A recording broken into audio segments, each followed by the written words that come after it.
Sarah. Some of you know me, some of you don't.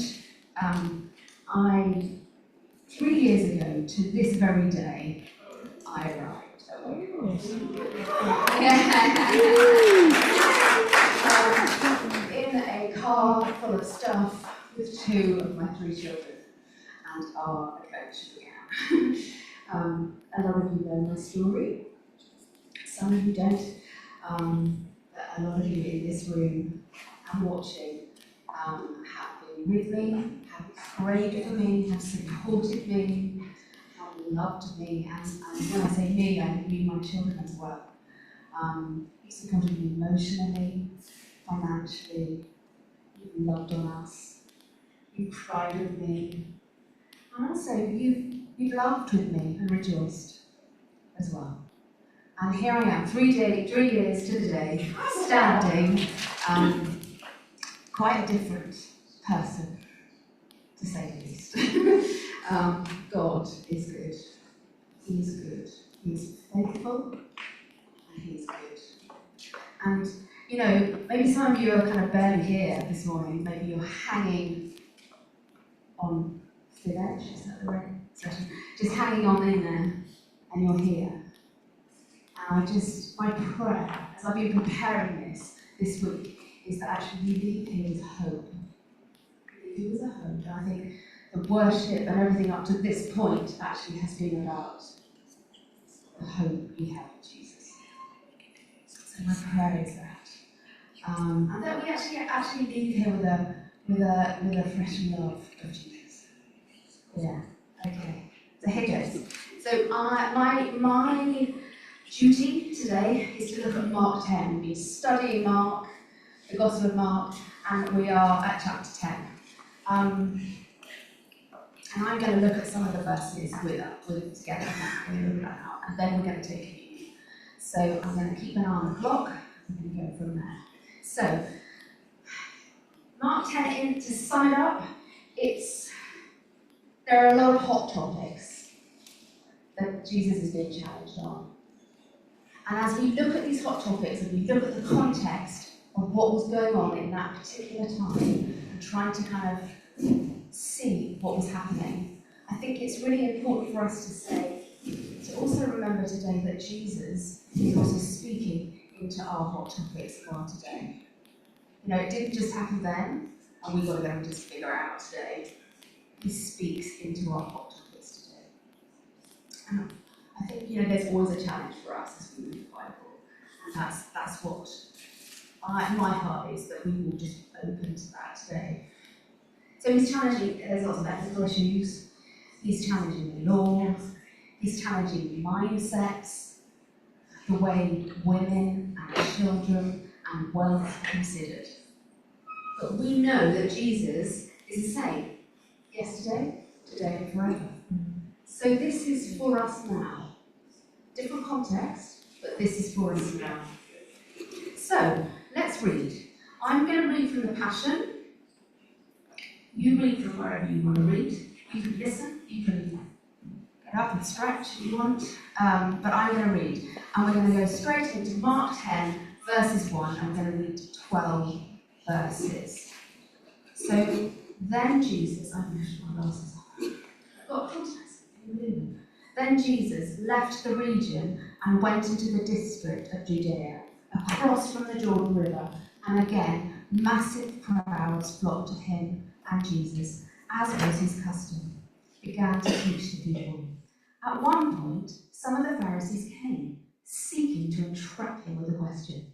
"Tell us," they said, "is it lawful for a man to divorce his wife?" He answered them, "What did Moses command you?"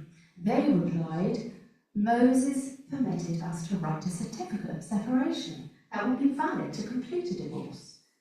Jesus said, "Yes, Moses wrote this exception for you because you are hard-hearted. But from the beginning, God created male and female. For this reason, a man will leave his parents and be wedded to his wife, and the husband and wife will be joined as one flesh. And after that, they no longer exist as two, but one flesh.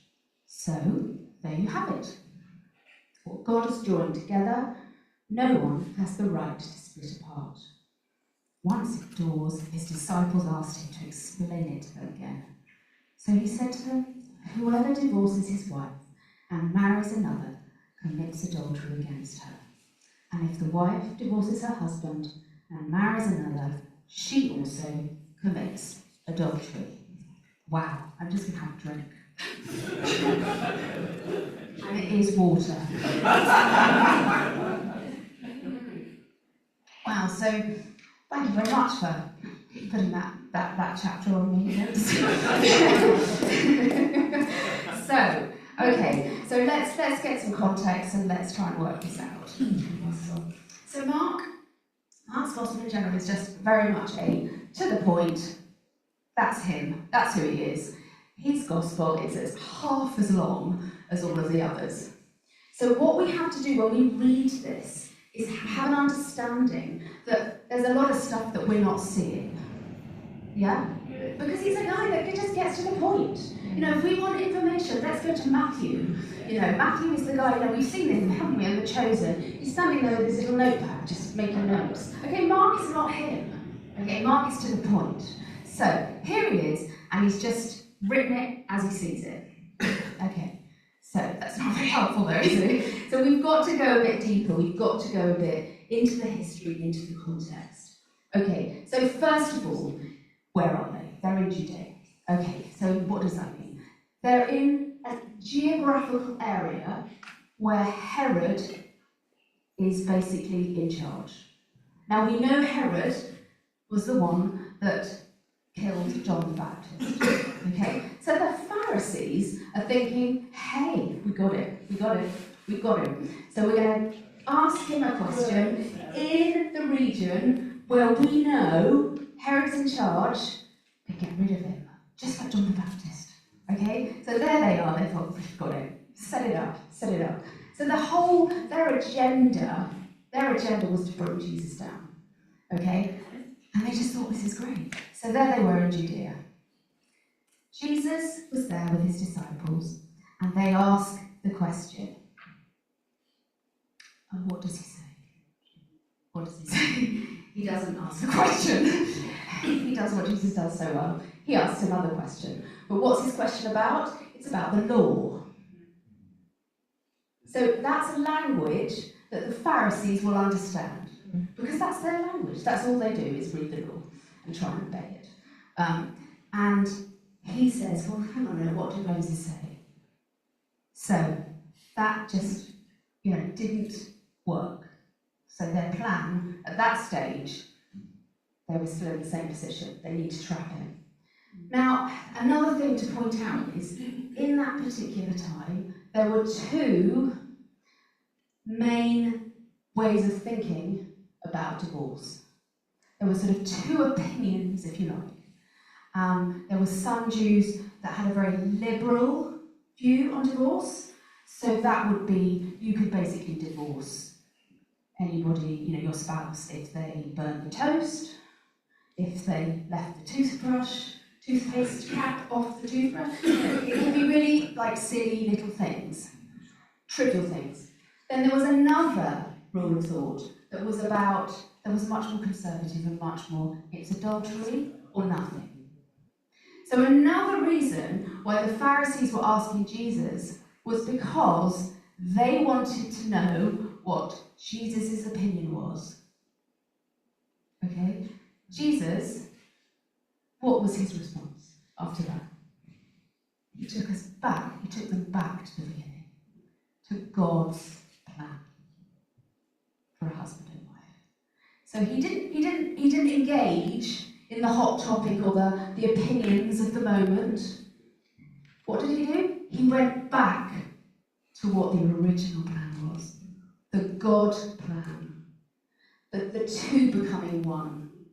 The beauty of the marriage covenant, which is the most beautiful picture. Because we know Jesus uses that, doesn't he?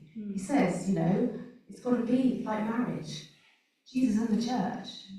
It's important. So that's what the context of that is about. But I think it still leaves us with questions. Because we can all look around today and we all have an experience, don't we? We have an experience that beautiful picture, that beautiful ideal is not the reality for a lot of us. So I think the two main questions we can ask out of this 12 verses is, can we get divorced and why? And then, what about remarriage? So that's what I'm going to look at now. So, when we look at the words, and I think language is quite important, and I think it's very easy to just lift verses out of the Bible and just take it for that, and then make a rule around it. But what we have to do is realise that actually this wasn't the language that people were speaking at the time. So we need to go underneath and we need to look at what the words mean.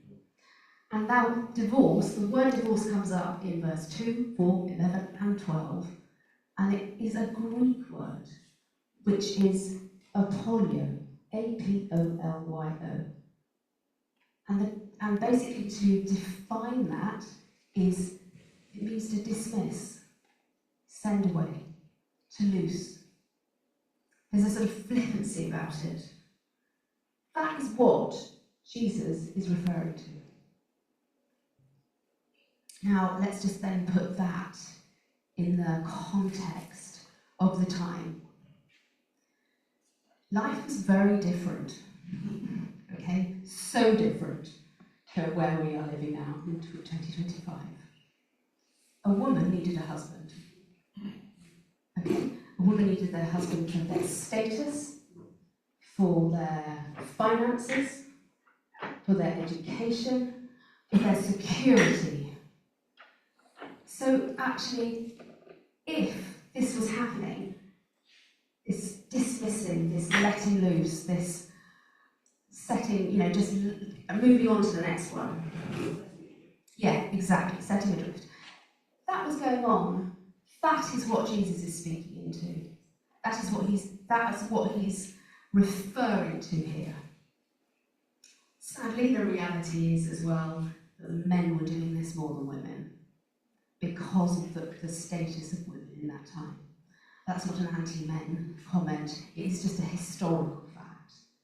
So that is what Jesus is now really wanting to talk about and say, look, this is what's going wrong.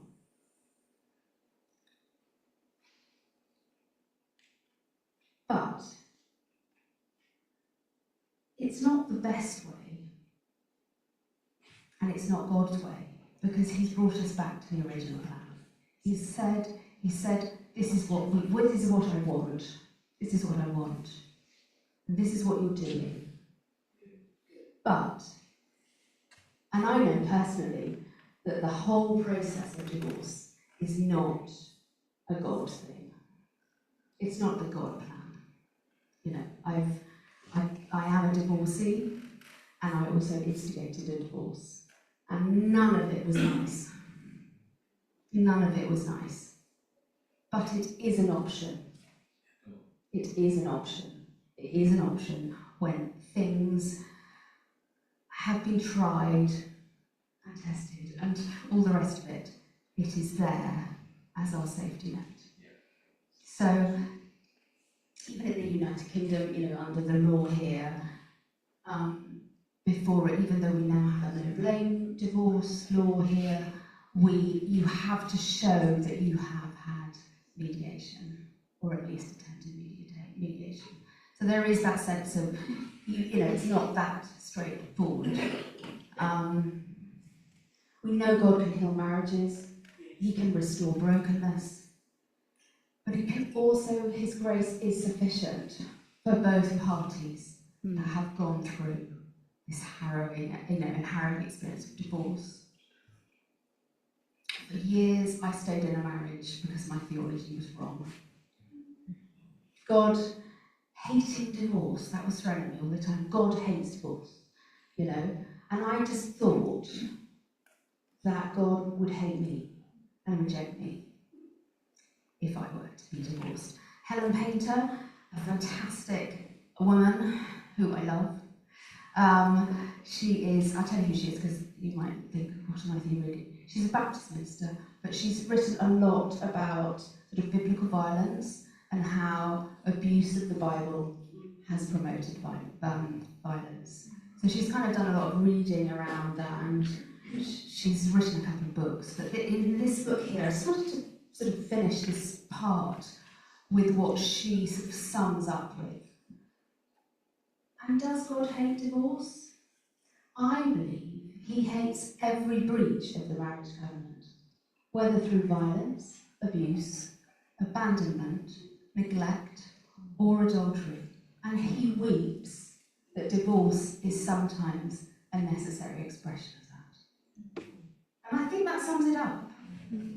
I think that sums it up. You know, it's not easy, it's not straightforward, it's complex.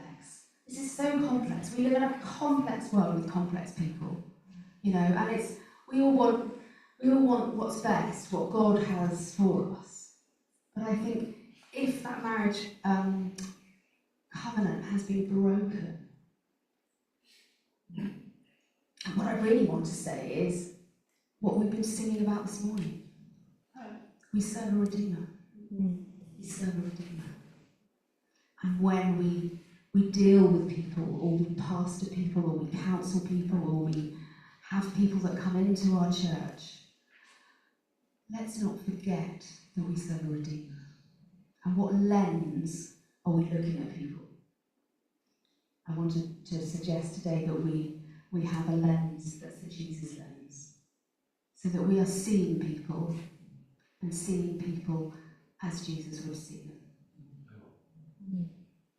Okay, right, and then just briefly on remarriage, and then I will stop. So the disciples are then just in verses 10 to 12. They're just, once they're indoors, the disciples just haven't got it at all. They're just confused. And I know I'm just going to have another drink, sorry.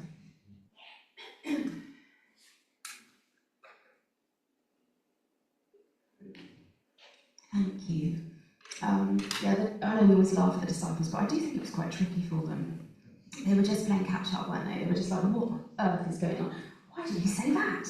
What does that mean? I think it's quite delightful, their emotional response. In Matthew, one of them says, oh, well, we just better not get married at all, because it's just impossible.